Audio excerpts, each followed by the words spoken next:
At 05:34 hours, local time, a massive explosion tore through the Vladislavivka area on the Crimean Peninsula, visible from the coast 8 miles away. Columns of black smoke rose into the sky, reaching 350 feet high. 560,000 L of fuel, along with 725 tons of ammunition and weapons, had gone up in flames. But what made this attack completely different from every other strike you have ever seen? It was speed and distance. The Russian supply train had been moving deep inside the Crimean Peninsula, where Russia had always claimed full control, and it was protected by air defense systems that were supposed to make it untouchable. 8 Ukrainian pilots were about to prove that nowhere in Crimea was safe anymore, and that Ukraine would encircle and isolate it. And they would do it with drones cheaper than an old used car 0.25 miles away. Members of the Security Service of Ukraine, the SBU, were watching distorted, broken video signals through video transmitter systems that were never supposed to work at this distance. 8 FPV drones were using speed to overcome distances that every Russian military expert had called impossible. Standard drones usually operate within a range of 3 to 20 miles. But these had already reached 22-mile trails and were still pushing farther. Behind the attack formation, Ukraine's Defense Intelligence Directorate, the GER, continuously provided real-time updates on the train's position. At the same time, SBU units intercepted Russian communications, monitored the reactions of the security forces, and assessed the level of electronic interference around the target.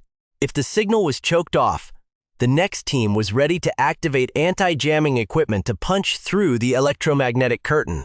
Suddenly, the image on the control screen began to flicker between heavy static and complete signal loss. There was no warning. The attack drone had just lost contact with its operator.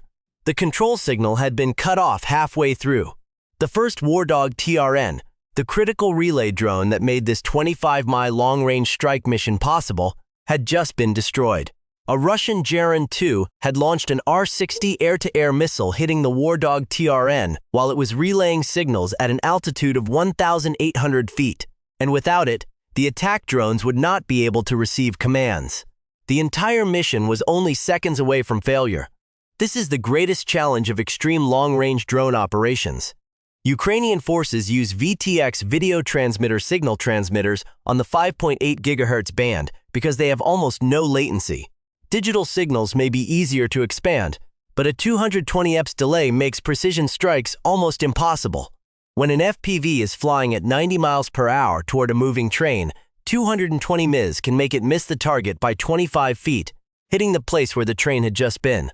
That is why Ukraine still uses the 5.8 GHz VTX system, even though it means they must position vulnerable Wardog TRN relay drones every 5 kilometers. The SB device operator stared at the screen. 3 seconds passed, then 5 seconds. Then the backup relay activated. The second Wardog TRN had been flying at a lower altitude, only 700 feet. That made it harder to detect, but it was 2 miles away from the optimal position. Signal strength dropped to 50%, causing the video image to shake, distort, and cut in and out. But it was enough. The backup relay station had now become the vital link in the chain, stretching all the way to the Crimea supply train, carrying 560,000 L of fuel, along with 725 tons of ammunition and weapons. But this was not a solo operation by the SBU equipment team. The mission involved multiple specialized groups coordinating at the same time. GER Intelligence had tracked this train for weeks, learning its movement schedule and the configuration of the fuel, ammunition, and weapons cars. The SBU electronically monitored Russian communications to detect any sign that the mission had been exposed. The next team was always ready with their anti-jamming equipment. Each unit had its own role. The SBU controlled the attack drones. GER Intelligence provided real-time updates. The SBU intercepted Russian responses, and the 413th Raid Regiment would break through the jamming system when necessary. The strategy of using backup relays was not a random contingency plan. Ukrainian forces always deploy 3 relays for each link chain, with 2 backups flying at different altitudes. The main Wardog TRN hovered at 1,800 feet to optimize signal transmission. The first backup maintained an altitude of 700 feet, making it harder to detect. But with reduced transmission range, The second backup flew close to the ground at only 330 feet, almost invisible to air defense systems, but used only in an emergency. They maintained a distance of 2 miles from one another to avoid having multiple targets shot down by a single missile. The SBU system operators had been trained for exactly this scenario. Every pilot had spent more than 200 hours in the simulator cockpit, flying under degraded signal conditions, learning to use railway tracks, rivers, and power lines as reference points when video quality dropped. They practiced flying with extremely limited visibility for up to 20 seconds, relying on timing and memorized terrain to keep the aircraft on course. And they constantly changed direction, altitude, and unexpected scenarios to prepare for this mission. Those repeated commands helped the FPV keep flying when technology began to malfunction. The Russians knew Ukrainian drones were coming. They always knew that. The only question was whether their defenses could stop them. In the distance, the Crimea supply train continued rolling forward at 40 miles per hour. It had no idea that 8 FPVs were heading straight toward it. The lead drone needed to fly another 13 miles to reach the train. What happened next would decide whether Ukraine's bold plan would succeed, or whether the 8 FPVs would be easily brought down by Russia. But as the lead drone pushed deeper into the Crimean Peninsula at the 15-mile mark, it began entering an extremely powerful electronic jamming zone. The video image started to collapse into chaos. It flickered, froze, broke apart, and almost disappeared completely. Random pixels flashed across the screen, then vanished within fractions of a second. The FPV had just entered the operating zone of the system Russia had deployed to protect the supply corridor on the peninsula, Pole 21. This electronic warfare system was designed as a wide-area navigation jamming network. Its modules could be mounted on antenna masts and communications towers in the Crimean Mountains, operating across the frequency range from 1,176.45 to 1,575.42 MHz, creating an electronic curtain over an area with a radius of 35 miles. Its purpose was to make aircraft no longer know where they were. Pole 21 attacks satellite navigation signals such as GPS, GLONASS, Galileo, and Beidou. Because those signals are already very weak when they travel from orbit down the ground, a stronger transmitter near the target area is enough to blind a UAV's navigation device. On the screen, the GPS position began jumping wildly. The displayed coordinates drifted away from reality. A flight path that seemed to lead straight toward the train suddenly became a meaningless curve. At least that was what Russia wanted to happen. The SBU operator immediately switched into anti-jamming mode. The VTX video transmitter on the 5.8 GHz band was still working, but the image quality had dropped sharply. They could no longer trust GPS. They could no longer trust the digital map. From this moment on, the FPV had to be flown by sight, by memory, and by the few blurred frames still remaining on the screen. The jamming patterns were not completely random. Pole 21 could create a wide coverage area, but it could not change the fact that its jamming modules usually focus their power on satellite navigation signals. That created a weakness.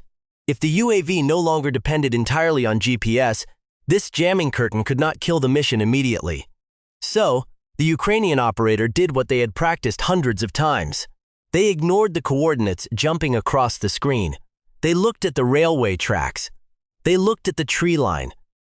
They looked at the direction of the power lines stretching across the ground. Tiny details on the surface became the only navigation system still worth trusting. For 10 seconds, the FPV was almost flying in darkness. GPS showed its position 5 miles away from reality. Satellite navigation signals were distorted by the Pole 21 curtain, but the operator still held the aircraft on course with the map in his head, counting each second to estimate distance, and using the terrain below to lock the attack path again. Behind the lead drone, the 7 remaining FPVs followed at an exact interval of 30 seconds. That spacing was not random. If they flew too close together, the same jamming zone could make all 8 lose orientation at the same time, or collide with one another. If they flew too far apart, the lead drone's experience in crossing the jamming layer would no longer help those behind it. 30 seconds was just enough. The second drone could observe how the lead aircraft passed through the Pole 21 zone, copy the successful flight path, and adjust before its own navigation signal was deceived. The six behind it did the same. Following the errors the first aircraft had paid the price to discover. Then, the breakthrough they needed arrived. Ukraine's assault team activated the counter-electronic warfare system. This was not a subtle trick. This was the direct force of electronic warfare. A powerful directional signal transmission was pushed through the jamming layer, strong enough to restore the image for a short time, and help the operator lock back onto the railway tracks below. But it came at a very high cost. For 30 seconds, Ukraine's signal-emitting position lit up on Russian detection systems like a beacon in the darkness. That window was a calculated risk. Ukrainian intelligence knew that Russian artillery reaction time averaged 40 seconds from detection to the first volley, and 30 seconds of clear signal was enough for the FPVs to cross the most heavily jammed stretch of airspace. The operator of the next team kept his hand on the power switch, eyes locked on the timer. At the 25-second mark, they cut the transmission and immediately moved away from the position. They gave themselves a brief 5-second safety margin before Russian artillery could react. The video image returned, blurry but usable. Through the remaining interference, the operator saw the railway tracks below. The FPV had now dropped to an altitude of 180 feet, hugging the rail line and using the two long steel strips of track as a guide that no false GPS signal could hide. But Pole 21 was only the first protective layer. As the drones continued forward, the Russians began preparing the next defensive layer. The Ukrainian operators switched fully to manual control, abandoning any hope of relying on GPS. From here on, the mission depended only on the operator's eyes, low-quality video signal, and the experience they had trained for. The supply train was now only 6 miles away. It was still rolling along the tracks. At the same time, Russian air defense crews were urgently turning toward the incoming threat. And in just a few minutes, Russian commanders would realize a bitter truth. The very detection and jamming layer they believed was a safe shield was unintentionally guiding Ukrainian drones straight toward the target. When the Pole 21 electronic warfare system began jamming, it did not only disrupt the navigation signals of the Ukrainian FPVs. At the same time, stations inside this network also collected data on real-time coordinates, flight trajectories, thermal signatures, and target identification features. Then transferred all of that information to the PANTSIR-S1 air defense system protecting the railway line. PANTSIR-S1 RS-21 radar locked onto the incoming formation. After receiving the information, the automated system began calculating the launch angle, closing speed, and interception point. Only 10 seconds remained before the 57E6 missile would leave the launcher. But the Ukrainians were already very familiar with this Russian interception method. They had prepared an unexpected option. 8 new targets appeared on Russian screens. These were decoy drones with the same shape, size, and radar cross-section as the earlier FPVs. The only difference was that they carried no warhead. That made them cheap and, more importantly, much faster and far more maneuverable. To the PANTSIR-S1 targeting computer, a cheap decoy and a warhead-carrying attack FPV were now almost impossible to distinguish immediately. The Russian operators were forced to make a choice: attack all targets and accept missile expenditure, or try to distinguish the real targets within a few seconds, and risk allowing the FPVs to break through. They chose to fire. The PANTSIR-S1 launcher rose. 8 missiles were launched in sequence, tearing through the low sky above the railway line. 6 FPVs were hit almost immediately, but only 2 real targets were eliminated, while 4 warhead-carrying FPVs continued racing toward the target. At this point, the Russians still had 4 57E6 missiles left. But reload time was up to 16 minutes and there was not enough time. The air defense crew immediately switched modes. 2 30mm, 2 A38M automatic cannons began firing at a rate of 5,000 rounds per minute, creating a dense net of bullets in front of the drones. The Ukrainian pilots knew this. They immediately forced the formation down close to the ground. The surviving FPVs dropped to an altitude of only 30 feet below the PANTSIR-S1's minimum engagement altitude of 45 feet. At this height, the radar began struggling to separate the targets from ground clutter, and the FPVs were almost sliding over the grass. This was the most dangerous airspace of the mission. Fly higher and they would enter Pantsir's interception zone again. Fly lower and even the smallest error could send them crashing into the ground, tree lines, power poles, or wires crossing the terrain. At 90 miles per hour, every second could be the last. Power lines appeared on the screen only at the final moment. Trees suddenly rose out of the distorted image. Even a large bird could become a deadly obstacle if it struck the propeller at this altitude. The SBU pilots have been trained for exactly that situation. Before the mission, they studied satellite images of the route, memorizing every section of railway, every tree line, every power pole, and every mound of earth that could hide an obstacle. In the simulator cockpit, they repeated this flight path again and again until it became a map inside their minds. At mile 8, climb slightly to clear the observation post. At mile 9, bank right to avoid the communications tower. Then descend again, hug the railway line, and maintain speed. Meanwhile, Pole 21 continued jamming and feeding data back to the Russian air defense system. But it ran into a problem the Russians could not solve immediately. It could disrupt GPS. It could make coordinates jump wildly. It could report the approach direction to PANTSIR-S1, but it could not completely erase the video transmitter image from the 5.8 GHz VTX feed. The video signal was degraded, but it was not dead. Even when the image flickered and broke apart, just 0.5 seconds of visibility was still enough for a skilled pilot to see the railway, recognize the tree line, and keep the FPV flying. Only 3 miles from the target, the Russian supply train received the warning. Ukrainian drones had broken through the air defense layer and were racing toward the train. The train horn screamed along the tracks as the driver immediately pushed the throttle forward. The train began accelerating because if it could just cross the railway bridge ahead, it would almost be safe. At the same time, the R330GA jamming device mounted on the train itself was activated. The GPS signal disappeared instantly. GLONASS disappeared as well. Even the magnetic compass began to behave incorrectly, but the video signal, the video transmitter feed degraded by static interference, continued to come through. At this point, the Ukrainians were flying the drones entirely by sight through a screen that looked like an old television. On the screen, they no longer saw a clear image, only patches of static, the shadows of the railway tracks and train cars appearing and disappearing. A train moving at 50 miles per hour, combined with navigation signals erased from the screen, was much harder to hit than a stationary target.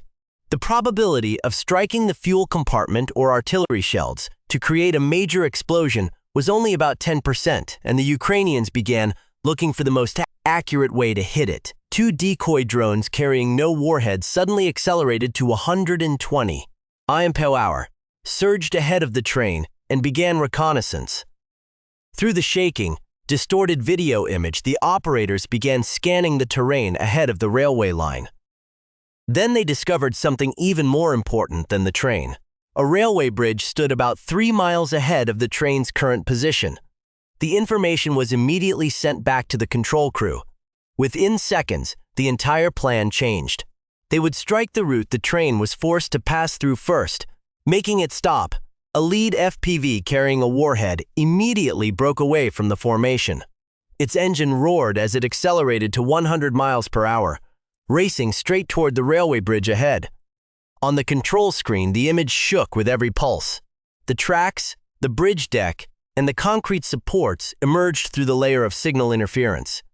The FPV dropped lower, followed the railway line, and drove straight into the joint between the main bridge support and the bridge girder. At the moment of impact, the RPG-7 warhead detonated. A burst of fire flashed beneath the steel structure.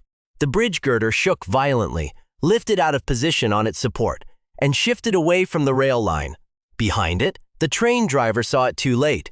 The bridge ahead had broken. He pulled the emergency brake. Steel wheels screamed against the rails, sending a piercing sound through the air. The entire train shuddered, the rear cars pushing forward with force while the locomotive struggled to slow down before the destroyed bridge section. The driver immediately called for support, reporting that the railway line had been cut and the train was under attack. But for Ukraine, that moment was the real opportunity. They had only 3 warhead-carrying FPVs left. There was no room for error. Each one had to hit a position capable of creating the largest possible chain damage. Through the jammed video screen, the operators began counting the train cars through the static-filled control feed. 1, 2, 3. The fuel cars were the first target. If hit, fire would spread along the train and cover the cars behind them. The ammunition cars were the second target. If they exploded, they could trigger a chain of secondary blasts and destroy the neighboring weapons cars. The first operator marked the target in his mind. The fuel car was the fourth car behind the locomotive. The second operator shifted to the next position. The ammunition car was in the middle of the train, car number 12. The third operator kept the remaining FPV behind the formation. If anything went wrong, he would be the perfect backup option. And just one accurate hit could turn the entire train into an uncontrollable chain of explosions. At a distance of 0.5 miles, the image on the screen began breaking up almost completely. The R330ZA on the train was gaining the upper hand, crushing the video transmitter signal with crude electromagnetic interference. What remained on the screen was only shattered patches of light and darkness, the shadows of the rails, and train cars appearing and disappearing. The Ukrainians were basically flying blind.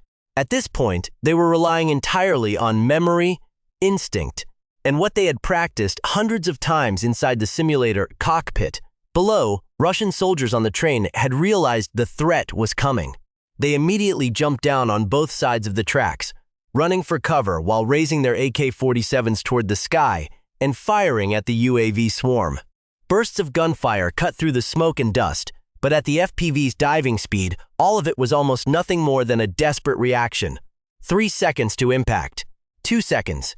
1 at 05:33 hours local time, the first FPV dived into car number 4 behind the locomotive, the fuel car. The 6.5-pound RPG-7 warhead detonated on impact. It was a shaped charge warhead, piercing through the steel skin of the train car and driving a jet of molten metal into the compartment holding 80,000 L of diesel fuel. The first explosion erupted almost instantly. Columns of black smoke rose into the sky, reaching 350 feet high, visible from the coast 8 miles away. A fireball tore open the body of car number 4. The pressure from the explosion pushed flames out on both sides of the railway, while the train's emergency braking system continued grinding the steel wheels hard against the tracks. The entire train shook violently. But this was only the opening blow. Only 20 seconds later, the second FPV arrived through the black smoke rolling upward from the fuel car. The smoke column from the first explosion should have made targeting impossible. But the operator was no longer looking for a clear image. He only needed the railway tracks, the distance, and the car number already marked in his mind. Car number 12. The second FPV dived directly into the ammunition car. At the moment of impact, the warhead detonated. A louder explosion roared from the middle of the train. The body of car number 12 was torn open. Fire burst from inside, and red-hot metal fragments sprayed into the neighboring cars. But after 10 seconds, no secondary explosion spread toward the cars at the rear of the train. That meant car number 12 had been hit, but the chain of ammunition and weapons behind it had not fully detonated. If the attack stopped here, Russia could still save part of the train. And if the rear section remained intact, the mission had still not achieved its biggest objective. The third FPV immediately changed direction. It was only 250 feet from the target. At this point, the entire screen was nothing but a wall of black smoke, orange fire, and white static. The camera could barely distinguish the shape of the train cars anymore. But the operator knew its position.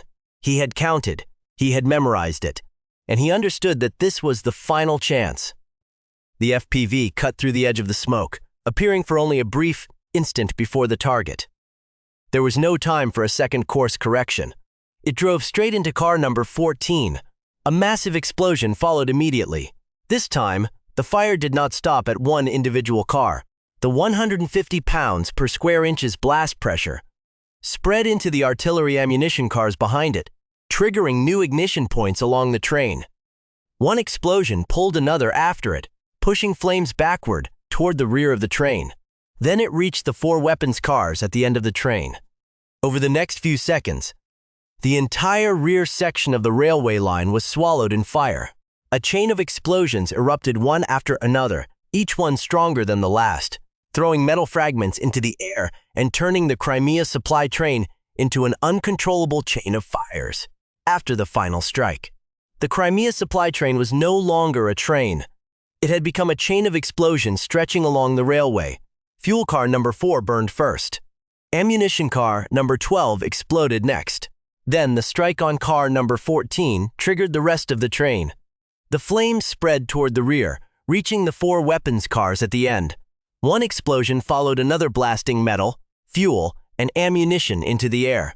560,000 L of fuel, along with 725 tons of ammunition and weapons, were destroyed right on the railway line Russia used to supply Crimea. But the damage was not only in what it burned. The tracks underneath were warped by the heat. The concrete sleepers cracked and shattered. The bridge section ahead had been destroyed. This supply route would not be able to operate normally for many hours, even days. And for Russia, every hour the railway was paralyzed was an hour that artillery, tanks, and mechanized units on the front line had to wait for fuel, ammunition, and weapons. That was Ukraine's real objective. Not just to destroy one train, but to cut off Russia's firepower supply chain before it could reach the battlefield. That fuel was supposed to feed tanks and armored vehicles. That ammunition was supposed to become the next artillery barrages. But instead of reaching the front line, all of it exploded in Crimea's rear area. The attack also forced Russia to face a much bigger problem. If a moving train deep inside Crimea could still be hit, then no railway line, station, or bridge was truly safe. Russia would have to pull more air defense, electronic warfare, and security forces back to the rear. And every system pulled back to protect logistics was one less system on the front line. Just a few cheap FPVs had forced Russia's entire logistics network to change the way it operates. That is what made this attack more dangerous than the initial damage numbers alone. Ukraine does not need to shoot every tank on the battlefield. They only need to burn the fuel before it reaches the tanks. They do not need to stop every artillery gun. They only need to destroy the shells before they are delivered to the firing positions. And after that morning, the message to Russia was very clear. No train is completely safe. No bridge is out of reach. And Crimea is no longer an untouchable rear area. If you believe Ukraine deserves to live in peace and freedom, hit like, subscribe to the channel, and share this video. Every bit of your support helps more people understand what is really happening in this war. Thank you for watching. See you in the next video.